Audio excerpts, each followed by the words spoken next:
पुण्य सवेरा।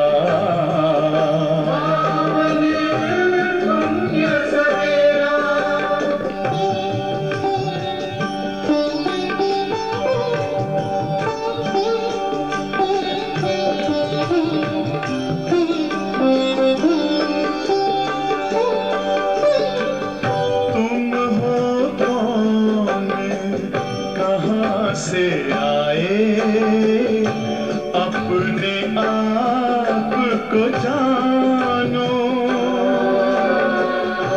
राजयोग के द्वारा अपना परम पिता पहचानो।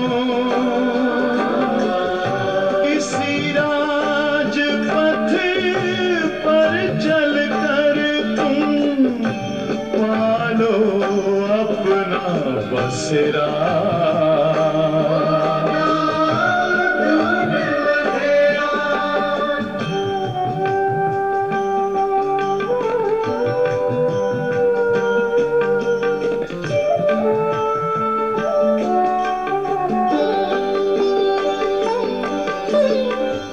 तुम हो आत्मा तन से प्यारे, परमात्मा को प्यारे।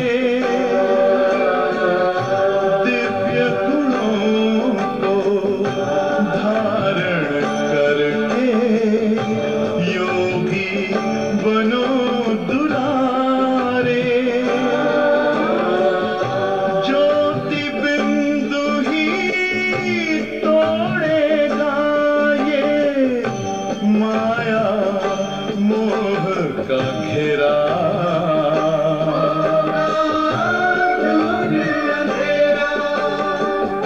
अंतर मन में ज्योति जगा लो, होगा दूर अंधेरा।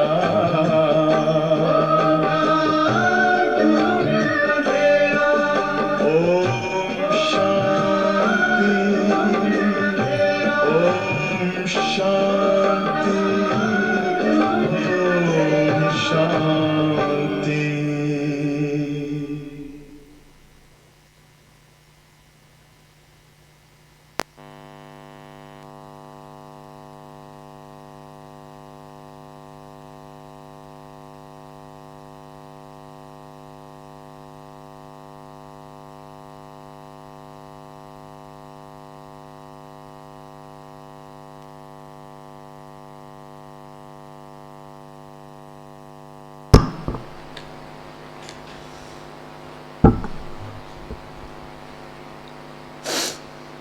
ओम शांति। आज बाबा ने मुरली में पढ़ाई की इम्पोर्टेंस का बहुत बताया है। मुरली की इम्पोर्टेंस के ऊपर बाबा ने कहा कि कितने भी बीमार हो जाएं, मरने तक भी आ जाएं, लेकिन क्लास में आना है, मुरली ज़रूर सुनना है। फिर बाबा ने बताया क्या होता है कि जैसे हम सेवाओं में जाते हैं, आपस में ब्राह्मणों के संग में आते हैं, कुछ ऊपर नीचे बात हो जाती है, संस्कारोवश कोई कुछ कह देता है, तो आपस में अनबन होने के कारण पढ़ाई को छोड़ देते हैं। किसी ने कुछ कह दिया, बात बुरी लग गई, बाबा की क्लास में आना ही छोड़ दिया, मुरली छोड़ दी, फिर डिससर्विस करते हैं। दुनिया में पहले ढिंडोरा पीटते थे, भगवान आया है, भगवान आया है, और बाद में खुद ही जाना छोड़ दिया, तो ऑटोमेटिक डिससर्विस कर रहे हैं कि ऐसा क्या हो गया, इतनी छोटी सी बात पे क्लास छोड़ दी। फिर पढ़ाई के ऊपर बाबा ने बताया कि बाबा तो रजिस्टर देखकर बता देंगे कौन कहाँ तक पहुँचा है। बाबा ने एग्जाम्पल ली कि जैसे स्कूल में बच्चे जाते हैं, कई बच्चे नटखट होते हैं, सारा दिन खेल कूद कर लेंगे, जब स्कूल की छुट्टी का टाइम होगा तो घर आ जाएंगे। अब कई माँ बाप को तो लगेगा बच्चा बहुत खूब पढ़ के आया है, छुट्टी के टाइम पे घर आया है, लेकिन कई माँ बाप ध्यान रखते हैं, रजिस्टर चेक करते हैं, तब उनको मालूम पड़ता है कि क्या पोजीशन है, कितना बच्चा पढ़ रहा है, कहाँ है। ऐसे बाबा भी बच्चों का रजिस्टर रखते हैं। फिर बाबा ने आज माया का भी हमें बताया कि जितना हम आगे बढ़ते जाएंगे माया आएगी, तूफान आएंगे ना। बाबा पहले से इसलिए बता रहे हैं कि फिर हमें घबराना नहीं है। बाबा ने बहुत अच्छी एग्जांपल ली कि जैसे वैद्य के पास जाते हैं, जब ट्रीटमेंट शुरू करते हैं आयुर्वेदिक, तो उसमें पहले बीमारी उथल खाती है, बीमारी बढ़ती है, फिर बीमारी परमानेंटली ठीक होती है। तो ये हमें पता है। तो इस पढ़ाई में भी वैसा ही है कि पहले जब हम ज्ञान में चलेंगे, पहले से ज़्यादा हमें वो प्रॉब्लम्स आएंगी, हमारे हिसाब किताब चुकतू होंगे, बीमारी भी आएगी, सब कुछ होगा, हर रीति से हिसाब किताब चुकतू होंगे। लेकिन जैसे उस दुनिया में होता है कि एक डॉक्टर किया, थोड़ा नहीं सूट हुआ, भले बीमारी उथल खा रही है तो छोड़ देते हैं उस डॉक्टर को, नया डॉक्टर कर लेते हैं कि नहीं ये सूट नहीं कर रहा। ऐसे ही यहाँ भी कुछ ऐसे ही करते हैं कि भाई पहले तो भक्ति में अच्छे भले थे, जब से बाबा के बने हैं ये हो गया वो हो गया, तो बाबा को छोड़ करके चले जाते हैं, निश्चय नहीं है। तो बाबा ने उसके लिए भी अटेंशन खिंचवाया है।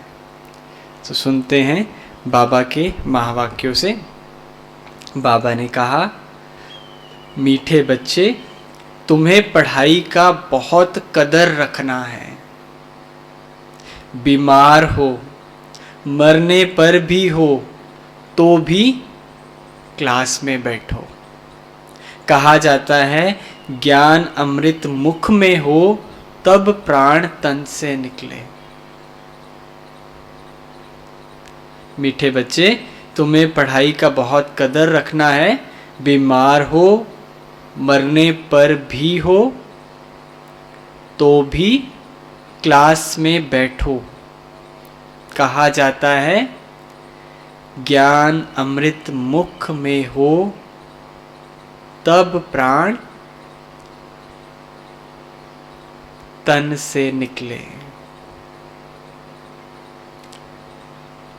प्रश्न है आज की मुरली से,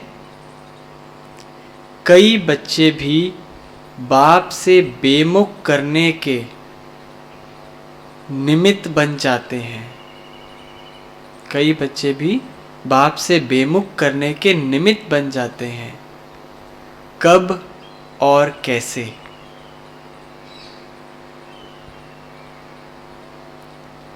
उत्तर है, जो आपस में भाई बहनों से रूठकर पढ़ाई छोड़ देते हैं,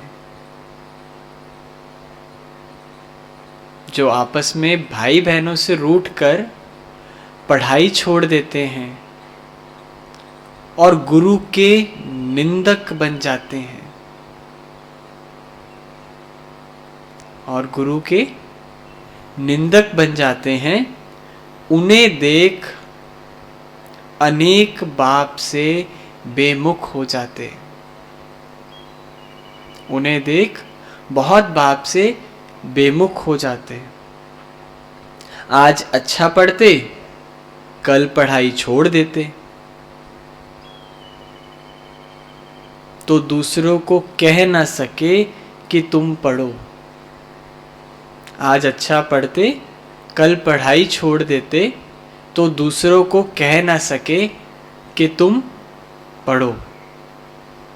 ऐसे बच्चे ऊंच पद से वंचित हो जाते हैं। ऐसे बच्चे ऊंच पद से वंचित हो जाते हैं। फिर आज की मुरली में गीत बजा, महफिल में जल उठी शमा। ओम शांति। गीत का अर्थ बच्चों ने समझा। जिन्होंने ये गीत बनाया है वह उनका अर्थ नहीं जानते हैं। देखो कितने वेद शास्त्र उपनिषद बनाए हैं, परंतु एक भी यथार्थ अर्थ को नहीं जानते हैं। यथार्थ अर्थ ना जानने के कारण waste of time, waste of money करते हैं, क्योंकि वो पढ़ते रहते हैं, बस रिपीट करते रहते हैं, अर्थ तो कुछ पता नहीं है, तो लाइफ में कुछ प्रोग्रेस तो होती नहीं है। इसलिए बाबा कहते हैं waste of time, waste of money. कितनी दूर दूर तक जाते हैं, खर्चा करके तीर्थ यात्रा करते हैं, लेकिन कुछ पता ही नहीं है। तो बाबा कहते, बाप समझाते हैं कि तुमने बहुत बहुत मंदिर, वेद, उपनिषद आदि बनाए हैं, यज्ञ तप किए हैं, कितना पैसा खर्च किया है। ये बाप किसको समझाते हैं? जो जीते जी मरकर बाप के बनते हैं। सारी दुनिया को थोड़ी समझा रहे बाबा। जो बाबा के बन गए, जिन्होंने बाबा को पहचान लिया, बाबा उनको समझाते हैं। तो तुम बाप के बने हो तो गोया जीते जी मरे हुए हो। किससे मरे? पुरानी दुनिया, पुराने संस्कार, पुरानी आदतों से, और नई दुनिया के नई सतयुगी संस्कार हम इमर्ज कर रहे हैं। तो बाबा कहते तो अब बाप के साथ चलने की तैयारी करनी है। फिर बाबा अब कॉन्ट्रास्ट बता रहे, वहाँ का, नई दुनिया का और यहाँ का। तो बाबा कहते यह नहीं कि वहाँ तुम्हारी कोई बर्थडे या बरसी आदि मनाएंगे। या तो बर्थडे भी मनाते हैं, बरसी भी मनाते हैं, कितना हर चीज़ शौक से होती है यहाँ तो बाबा कहते वहाँ तो ऐसा नहीं होगा। यहाँ तो गांधी की कितनी धूमधाम से मनाते हैं। ऐसे नहीं कि शिव बाबा ज्ञान देकर चला जाएगा तो फिर तुम सतयुग में उनकी जयंती मनाएंगे। नहीं, वहाँ तो ये ज्ञान ही नहीं होगा। तो आधा कल्प जो भी शरीर छोड़ेंगे तो उनकी बरसी क्रियाक्रम नहीं करेंगे। सतयुग में तो खुशी खुशी में होता है कि हाँ ये शरीर छोड़ेंगे और नया शरीर मिलेगा, तो ये सब बरसी और वो सब करने की तो ज़रूरत ही नहीं। बाबा कहते हैं गऊ दान करना, पितरों को खिलाना आदि नहीं होगा, क्योंकि दान किया जाता है कि दूसरे जन्म में मिले। ये बाबा ने एक बहुत उसका बताया है, रहस्य बताया कि क्यों ये सब कर रहे हैं, क्योंकि दूसरे जन्म का होता है कि ये सब करेंगे तो दूसरे जन्म में कुछ मिलेगा। वहाँ तो पहले से ही हम यहाँ इस एक जन्म में 21 जन्म की कमाई करके जा रहे हैं, तो वहाँ दान पुण्य करने की तो कोई बात ही नहीं है। 21 जन्म तो इस एक जन्म की प्रारब्ध खाएंगे हम। तो बाबा कहते कि सतयुग में तुम इस समय की प्रारब्ध खाते हो, तो भक्ति की रस्म रिवाज और ज्ञान की रस्म रिवाज में अंतर है। जो भी विशाल बुद्धि वाले हैं वे इन बातों को समझेंगे, और जो कल पहले विशाल बुद्धि बने होंगे वही अब बनेंगे, क्योंकि फिर से वही पाठ बजाना है। फिर बाबा ने एक और गीत का बताया कि गीत सुना चारों तरफ लगाए फेरे, फिर भी हरदम दूर रहे। तो बाप कहते कि तुमने भक्ति मार्ग में कितना माथा मारा है, फिर भी मुझसे मिल ना सके, क्योंकि जब तक मैं आऊँ तब तो मुझसे मिल सको। बाबा मिलन में 2 दिन पहले बाबा ने कितना रियलाइज़ कराया कि हम ढूंढ सके बाबा को नहीं, लेकिन बाबा ने खुद आकर के हमें, हमारा हाथ पकड़ा, हमें कहाँ दुनिया के कोने कोने से हमें ढूंढ के बाहर निकाला। ये तो हम सबको उस चीज़ की रियलाइजेशन होती है। नहीं तो हम इतने वर्षों से, इतने जन्मों से भक्ति कर ही रहे थे, इस जन्म में भी कितनी भक्ति करी थी, लेकिन बाबा ने खुद आकर के हमारा हाथ पकड़ा। तो बाबा कह रहे मैं आता ही हूँ कल्प कल्प संगम युग पर। लोग तो कह देते हैं कि परमात्मा युगे युगे आता है, फिर कहते हैं परमात्मा के 24 अवतार हैं, तो यह तो रॉन्ग है ना। जिसके लिए बाबा कई बार वर्ड यूज़ करते हैं अगड़म बगड़म, सब कहानियों में उल्टा पुल्टा कर दिया है, कहीं का कहीं कुछ जोड़ दिया है, तो इसलिए कोई अर्थ किसी को नहीं क्लियर होता। तो बाबा कहते हैं मुझे बुलाते हैं कि पतित पावन आओ, आकर के पतितों को पावन बनाओ। तो अब तुम्हारी युद्ध है माया रावण से, तुम्हारी कोई स्थूल युद्ध नहीं है। तुम रावण पर जीत पाते हो, और उनमें भी मुख्य योद्धा कौन है? माया की तरफ से बाबा कह रहे हैं मुख्य योद्धा कौन है? काम। 5 विकारों में सबसे पहले बाबा कहते हैं काम विकार। तो इस विकार पर जीत पानी है, अर्थात पवित्र बनना है। जब खुद पवित्र बनते हो तो बच्चों को भी पवित्र बनाना पड़े। तो नेचुरल सी बात है, जब खुद पवित्रता धारण करेंगे, उसका सुख अनुभव करेंगे, अतीन्द्रिय सुख का अनुभव होगा, तो दूसरों को भी कराएंगे। दुनिया में भी तो होता है ना, जब कोई अच्छी मिठाई खाते हैं हम तो उस हलवाई की सब तारीफ करते हैं कि वहाँ की मिठाई बहुत अच्छी होती है, वहाँ जाके खाओ। तो बाबा कह रहे खुद करेंगे तो दूसरों को भी करा सकेंगे। जब खुद पवित्र बनते हो तो बच्चों को भी पवित्र बनाना पड़े, ताकि वे भी विश्व के मालिक बन जाएं। अगर अभी तुम उन्हों को वर्षा देंगे तो क्या देंगे? लौकिक रीति से बाबा पूछते हैं कि अगर अभी लौकिक रीति से अगर माँ बाप कुछ वर्षा देंगे तो क्या देंगे? ठिक्कर थोबर देंगे। ठिक्कर ठोबर क्या माना? अविनाशी नहीं है ना। बाबा जो दे रहे वो अविनाशी है। यहाँ कुछ भी वर्षा देंगे विनाश होगा तो सब खत्म हो जाना है। तो उस हिसाब से बाबा कह रहे हैं कि ठिक्कर ठोबर है। अच्छा देखो, अमेरिका है, वह क्या है? ठिक्कर ठोबर है, क्योंकि अब सब खत्म होना है। अब देखो मरेंगे कैसे। जैसे पहाड़ों पर जब बर्फ का तूफान आता है तो पंछी आदि सब खत्म हो जाते हैं, तो यह बॉम्ब्स के तूफान भी ऐसे हैं, एकदम मरते रहेंगे मच्छरों सदृश। लेकिन बाबा हमें ये सब पहले से बता के पक्का करते हैं, क्योंकि हमने तो पहचान लिया है कि हम आत्मा है और हमें अपने घर वापस जाना है। तो बाबा रोज इस चीज को रियलाइज करा रहे कि हमें उस समय पे दिक्कत नहीं आए। तुम जानते हो कि हम देखेंगे कि कैसे सब मर रहे हैं। लड़ाई में देखो कितने मरते हैं। यहाँ मौत सबके सिर पर है। सतयुग में मौत का भी डर नहीं है। क्यों?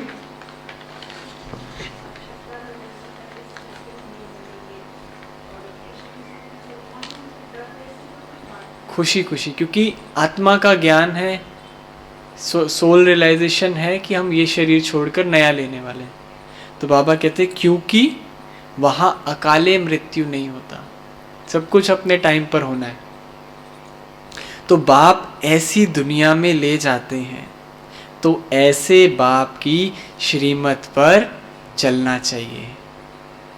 ये सुप्रीम टीचर भी है, तो बच्चों को पढ़ाई पर पूरा ध्यान देना चाहिए। ऐसा टीचर मिलेगा कहीं पूरी दुनिया में? तो बाबा कहते बहुत हैं। अब बाबा थोड़े कान खींच रहे हैं। बहुत है जिनको पढ़ाई का कदर नहीं है। समझो कोई सख्त बीमार है, मरने पर है, बाबा कहते उनको भी क्लास में ले आना चाहिए। कहते हैं ज्ञान अमृत मुख में हो, गंगा का तट हो, तब प्राण तन से निकले। ये तो भक्ति में भी कहते हैं। तो वो ज्ञान, वो गंगा की बात तो है ही नहीं, वो गंगा जल मुख में हो।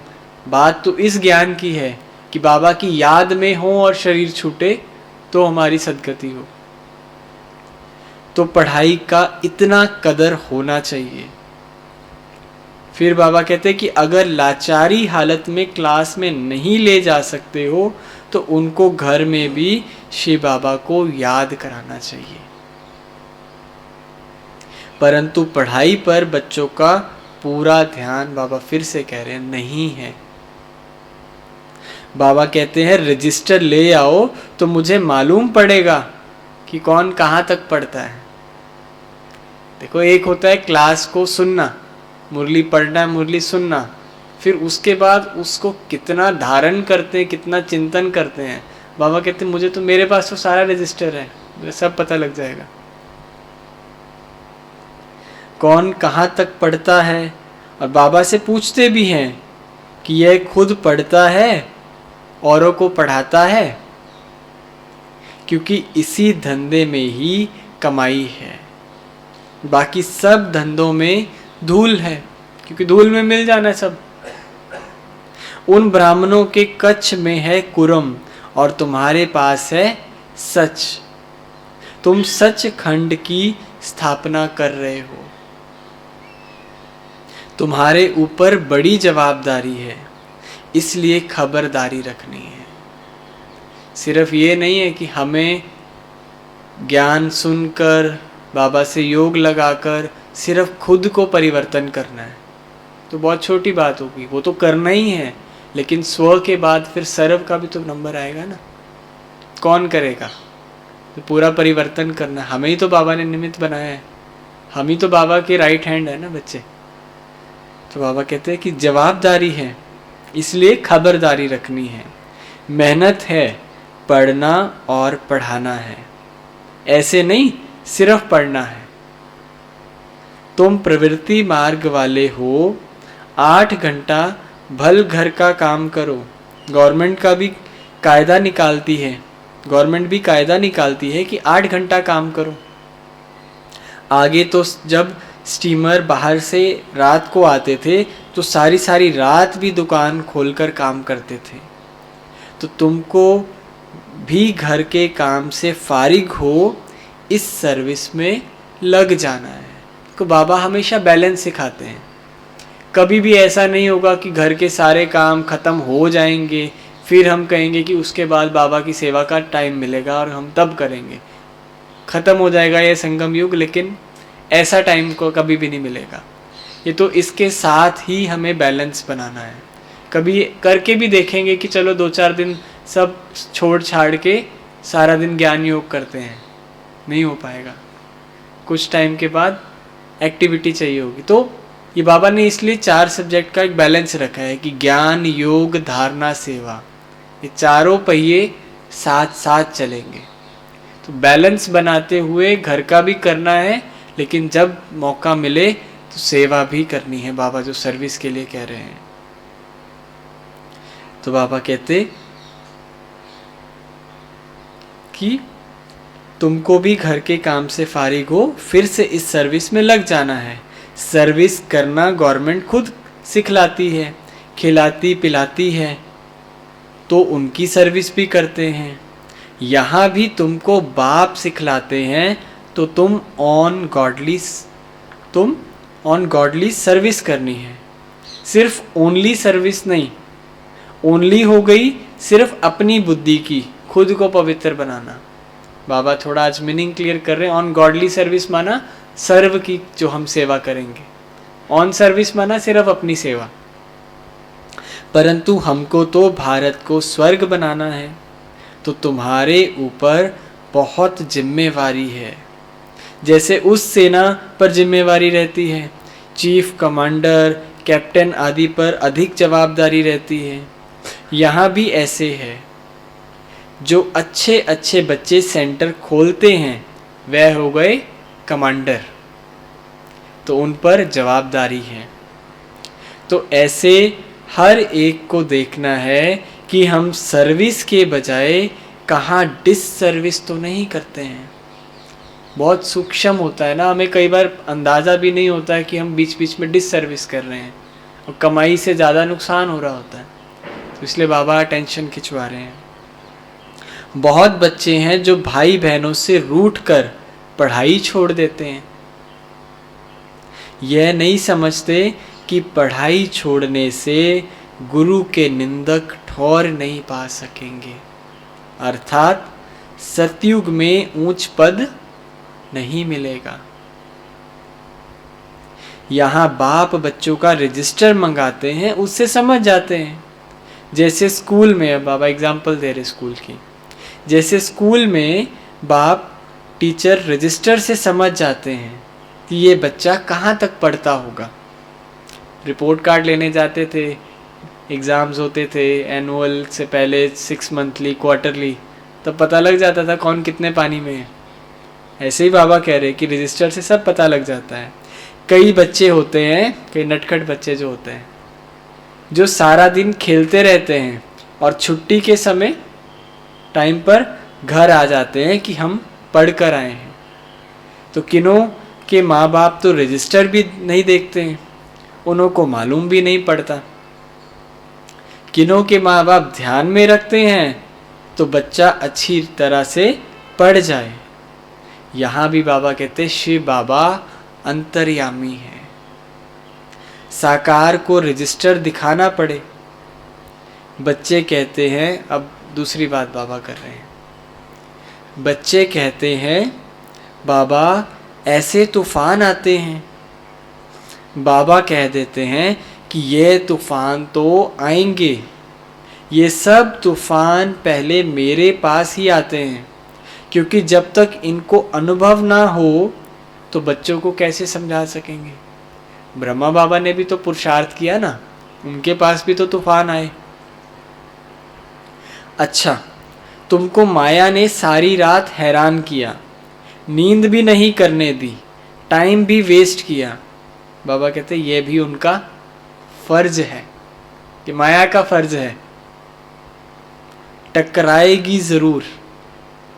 माना किसी भी रीति से कुछ ना कुछ ऐसी बात आएगी जो हमें बाबा के ज्ञान से दूर करेगी, बाबा की मुरली से दूर करेगी, हमें व्यर्थ चिंतन में लेके आएगी। तो कोई ना कोई कारण बनता रहेगा, वही माया है। कोई स्थूल रूप में तो कोई माया नहीं है, लेकिन फिर हमें क्या करना है बाबा उसके लिए भी बता रहे हैं। तो बाबा ने कहा उसका तो फर्ज है, टकराएगी। बाकी तुम्हारा काम है कि बाप को इतना ही याद कर माया को भगाना। जितना जोर से माया आई उतना ही ज़्यादा बाबा को याद कर माया को भगाना। कई बच्चे हैं जो थोड़ी भी माया आती है तो चले जाते हैं।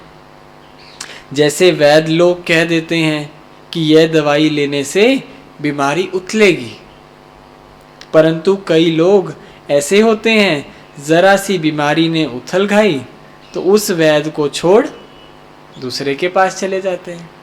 दुनिया में होता ही ऐसा। बाबा कहते हैं यहाँ भी ऐसे है, ज्ञान को छोड़ साधु संतों के पास चले जाते हैं। फिर कहते हैं कि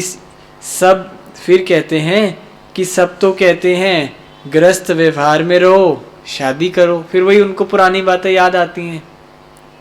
आप कहते हो शादी करके पवित्र रहो, तो ये तो फिर कौन सी मुसीबत है। उनको तो मुश्किल लगेगा जब एक बारी ज्ञान समझ में नहीं आया। अरे तुम कहते हो हमको गृहस्थ व्यवहार में रह, बाबा कहते अरे तुम कहते हो हमको गृहस्थ व्यवहार में रह राजा जनक के मुआफिक जीवन मुक्ति चाहिए, तो फिर प्रवृत्ति में पवित्र रहना पड़े। कई फिर कह देते बात तो ठीक है, बाकी मंजिल ऊंची है, ऐसा कह डर जाते हैं। ऊंच तो जाना ही है ना। दिलवाड़ा मंदिर में भी है कि नीचे तपस्या कर रहे हैं और ऊपर में उनकी प्रालब्ध स्वर्ग है, तो ऊंच मंजिल तो है ही।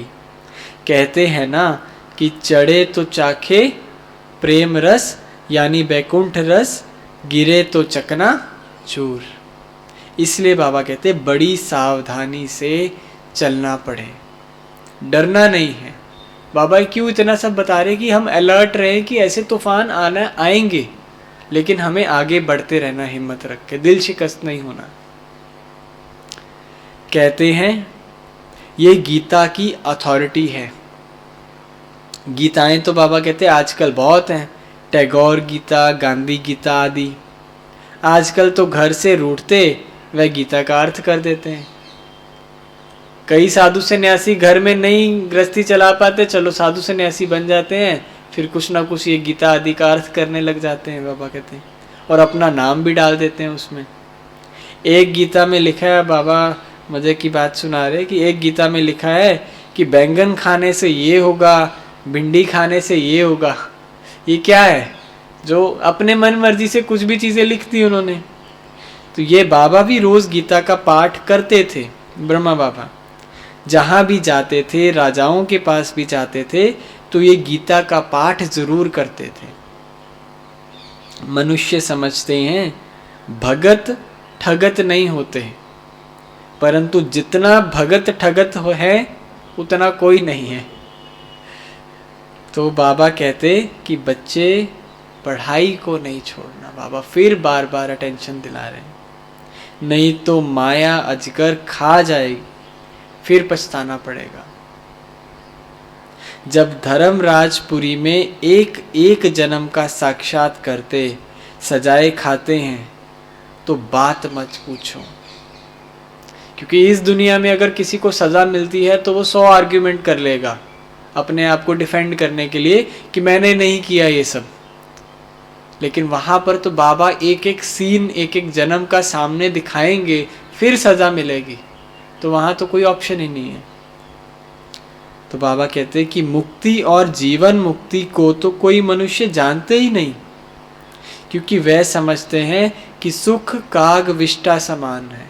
उनको सिर्फ मुक्ति समझ में आती है, मोक्ष समझ में आता है, जीवन मुक्ति तो किसी को पता नहीं है। तो समझते हैं कि स्वर्ग के सुख भी ऐसे होंगे, क्योंकि सुना है कि त्रेता युग में भी सीता चुराई गई।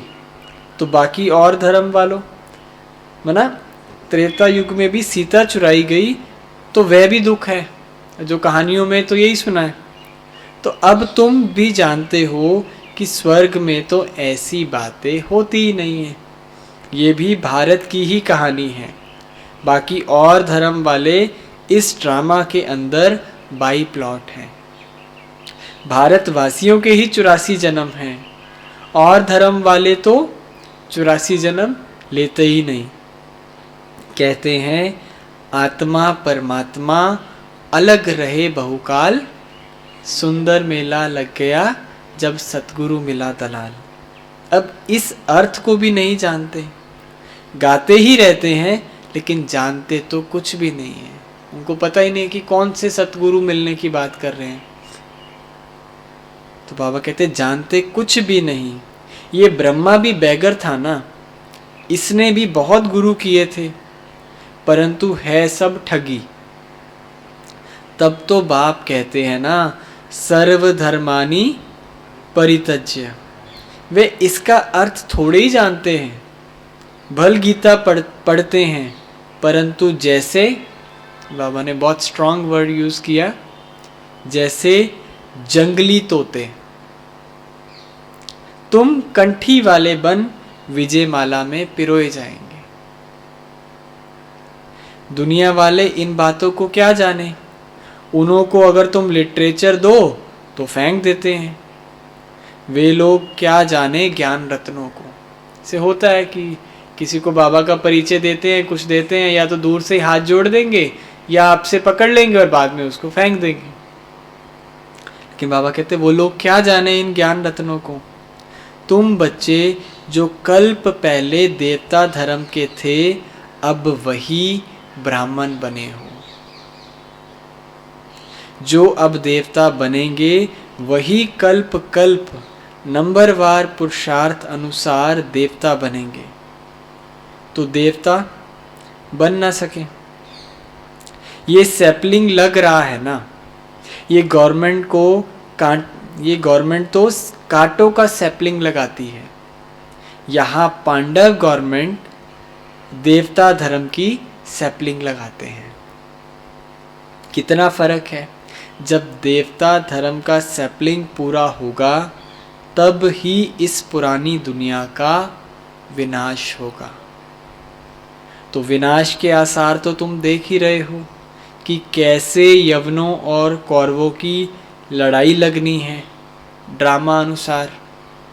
नथिंग न्यू, ये तो हम न्यूज़ में देख रहे हैं जो चल रहा है, सब विनाश की तैयारियां चल रही हैं।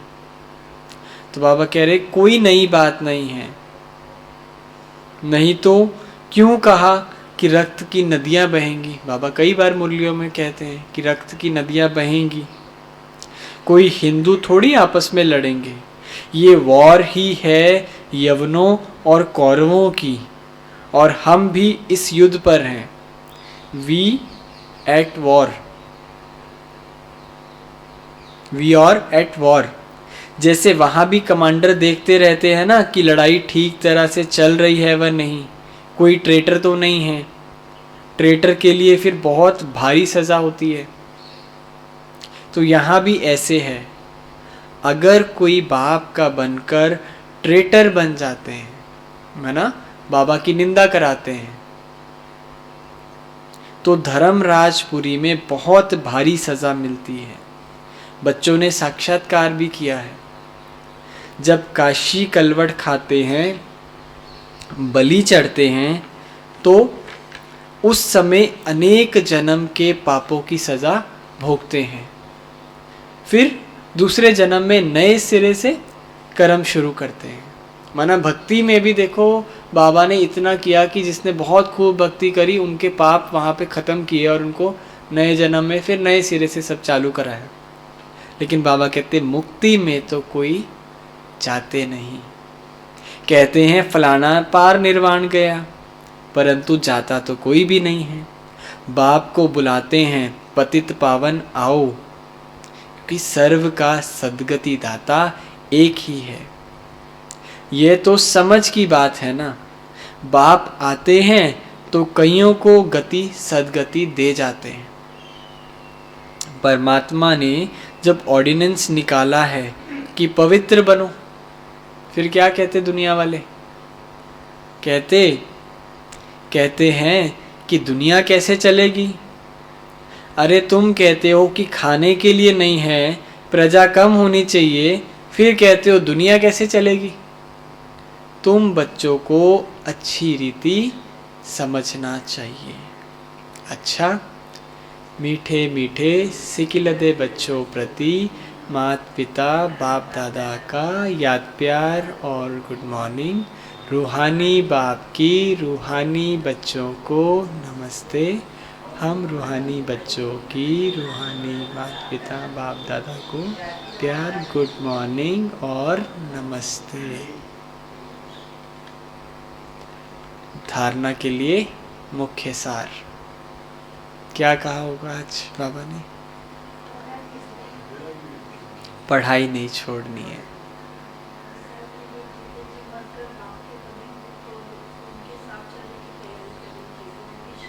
हाँ, बाबा उनको ही सब कुछ समझाते हैं जो जीते जी मरकर बाप के बने हैं और वही तैयारी कर रहे हैं। और ज़रूर क्लास में आना है, कुछ भी हो जाए, भले बीमार हैं, मरने तक भी बाबा ने आज यहाँ तक बोला, मरने तक भी है, लेकिन क्लास में ज़रूर आना है। ऑन सर्विस नहीं, ऑन गॉडली सर्विस। सर्व की सेवा, दूसरों की भी जवाबदारी बाबा ने कहा हमारे ऊपर है। अकाले मृत्यु नहीं तो वहाँ सतयुग में मौत का भी डर नहीं। और हाँ, बाबा ने पहले से ही अलर्ट किया कि जैसे वैद लोग के पास जाते हैं तो बीमारी तो उथल खाती, पहले बता देते हैं। तो ऐसा नहीं कि बीमारी उथल खाई और बाबा को छोड़ के भाग गए। डरना नहीं है, अलर्ट रहना है। हाँ, बाबा के पास सबका रजिस्टर है, बाबा अंतर्यामी है, बाबा को सब पता है हम क्या कर रहे हैं क्या नहीं कर रहे हैं। विजय माला में पिरोए जाएंगे। तो धारणा के लिए मुख्य सार में पहली पॉइंट, घर का काम करते भी समय निकाल रूहानी सेवा जरूर करनी है। घर का काम करते भी समय निकाल रूहानी सेवा जरूर करनी है।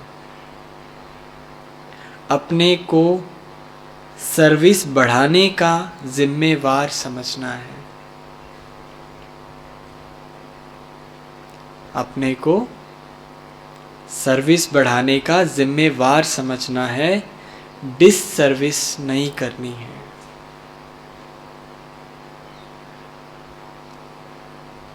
डिस सर्विस नहीं करनी है। दूसरी पॉइंट, पढ़ाने वाला स्वयं सुप्रीम टीचर है। पढ़ाने वाला स्वयं सुप्रीम टीचर है, इसलिए पढ़ाई का बहुत बहुत कदर रखना है। इसलिए पढ़ाई का बहुत बहुत कदर रखना है। किसी भी हालत में पढ़ाई मिस नहीं करनी है। किसी भी हालत में पढ़ाई मिस नहीं करनी है। फिर आज की मुरली में बाबा ने हमें वरदान दिया, एकाग्रता के अभ्यास द्वारा मन बुद्धि को अनुभवों की सीट पर सेट करने वाले निर्विघ्न भव। एकाग्रता के अभ्यास द्वारा मन बुद्धि को अनुभवों की सीट पर सेट करने वाले निर्विघ्न भव। विस्तार में बाबा ने बताया कि एकाग्रता की शक्ति सहज ही निर्विघ्न बना देती है। इसके लिए मन और बुद्धि को किसी भी अनुभव की सीट पर सेट कर दो। एकाग्रता की शक्ति स्वतः ही एक बाप दूसरा ना कोई ये अनुभूति कराती है।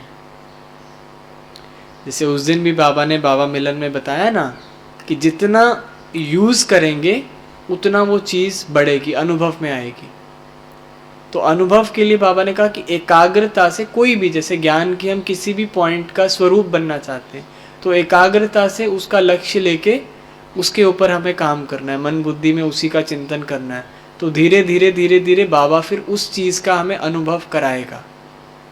ऐसे सर्कमस्टांसिस हमारे सामने आएंगे कि उस जो पॉइंट का हम स्वरूप बनना चाहते हैं हमें बाबा उसका अनुभव कराएगा, तो अनुभव की अथॉरिटी हो जाएगी। तो इसके लिए बाबा ने कहा एकाग्रता की शक्ति, तो इससे सहज ही एक रस स्थिति बन जाती है, सर्व के प्रति कल्याण की वृत्ति रहती है। एकाग्रता के अभ्यास से भाई भाई की दृष्टि रहती है। उसे कभी भी कोई कमज़ोर संस्कार, कोई आत्मा व प्रकृति किसी भी प्रकार की रॉयल माया अपसेट नहीं कर सकती, क्योंकि अनुभव हो गया ना। तो इसलिए कोई आएगा भी तो पहले से पहचान जाएंगे अनुभव से। फिर स्लोगन है आज की मुरली में, सेकंड में विस्तार को सार में समाने का अभ्यास ही अंतिम सर्टिफिकेट दिलाएगा। सेकंड में विस्तार को सार में समाने का अभ्यास ही अंतिम सर्टिफिकेट दिलाएगा। अच्छा, ओम शांति। आज की मुरली से स्वमान क्या लेंगे? मैं निर्विघ्न आत्मा हूँ। आज पूरा दिन अभ्यास करेंगे, कोई भी बड़ी से बड़ी बात आ जाए लेकिन घबराएंगे नहीं। अपने विघ्न विनाशक स्वरूप को इमर्ज करके मैं निर्विघ्न आत्मा हूँ। और आज का चिंतन का विषय, तो स्लोगन में कहा ना, विस्तार को सार में समाना। तो आज अगर इस पर चिंतन करें कि हमारे जीवन में कौन कौन सी बातों के हम अभी तक विस्तार में हैं, जिसको हम सार में लाना चाहते हैं, और उसको कैसे सार में ला सकते हैं। बहुत सी बातें होती हैं कि हम फैला के, हमने बहुत कारोबार हो या घर गृहस्थी में बहुत सारी चीज़ें ऐसी होंगी जो हमने विस्तार में ला के रखी होंगी, लेकिन अब जैसे बाबा समय का इशारा दे रहे हैं तो उस पर चिंतन करें कि कैसे हम एक एक चीज़ को समेट कर सिर्फ बाबा, एक बाबा और दूसरा ना कोई, कैसे इस चीज़ में आएंगे। अच्छा, ओम शांति।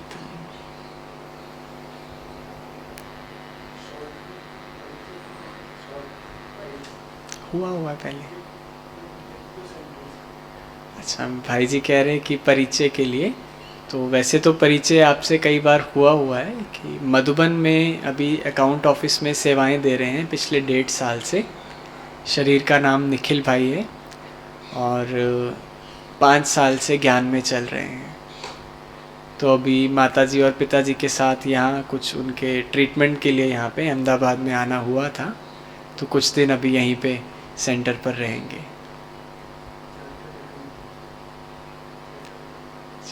ओम शांति।